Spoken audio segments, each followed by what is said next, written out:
নমস্কার বন্ধুরা, আমার চ্যানেলে তোমাদের অনেক অনেক স্বাগত ভালোবাসা জানিয়ে আমি নিয়ে চলে এসেছি নতুন একটা রেসিপি। তোমাদের আজকে বানিয়ে দেখাবো পমফ্রেট মাছের তেল ঝাল।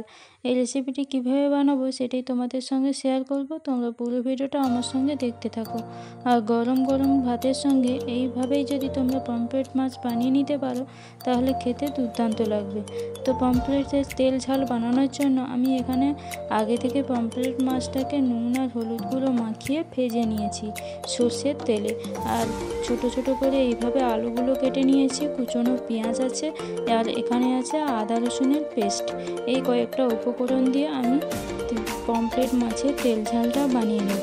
তার জন্য কড়াইতে আমি সর্ষের তেল গরম করতে বসিয়ে দেবো। পুরো রান্নাটা হবে কিন্তু সর্ষের তেলে দিয়ে। আমি এইভাবে লম্বা করে যে আলুগুলো কেটে রেখেছিলাম সেগুলো হালকা লবণ আর হলুদ গুঁড়ো দিয়ে আমি এগুলোকে ভেজে নেব।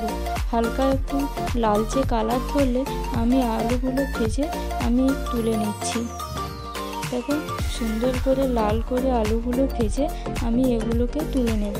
তুলে নেওয়ার পর ওই একই তেলে আবার আমি একটু সর্ষের তেল দিয়ে শুকনো লঙ্কা আর তারপর দিয়ে দেবো হচ্ছে কুচনো পেঁয়াজটা দিয়ে তারপর হালকা লবণ দিয়ে আমি পেঁয়াজটাকে ভালো করে লাল করে ভেজে নেব।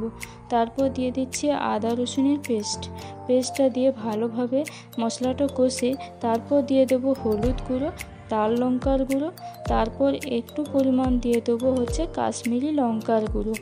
একসঙ্গে মিশিয়ে আমি লঙ্কার গুঁড়োটা দিয়ে দিয়েছি যাতে করে এর মধ্যে থেকে একটা কাশ্মীরি লঙ্কার গুঁড়ো দিলে একটু কালার আসবে, তার জন্য আমি কাশ্মীরি লঙ্কার গুঁড়োটা দিলাম। তারপর দিয়ে দেবো হচ্ছে স্বাদ মতো চিনিটা দিয়ে মশলাটা কষে আমি ভেজে রাখা আলুগুলো এর মধ্যে দিয়ে দেবো। দিয়ে এবার সামান্য পরিমাণ জল দিয়ে দেবো যাতে করে আলুগুলো প্রায় সেদ্ধ হয়ে যায়। দিয়ে এবার ঢাকনাটা বন্ধ করে রেখে দেবো। দেখো, ঢাকনা বন্ধ করে রেখে দেওয়ার পর আলুগুলো আমার প্রায় সেদ্ধ হয়ে গেছে। এবার ভেজে রাখা মাছগুলো দিয়ে একটু মাখো মাখো টাইপের হয়ে এলে আমি এবার এগুলোকে তুলে নেব। দেখো, দেখতেও যেমন লাগছে খেতেও আশা করি ভালো লাগবে। যদি রেসিপিটি ট্রাই করতে চাও ঝটপট বানিয়ে নিতে পারো। ভালো লাগলে লাইক, কমেন্ট এবং শেয়ার করে দিও। নতুন নতুন ভিডিও পেতে চ্যানেলটিকে সাবস্ক্রাইব করে দিও।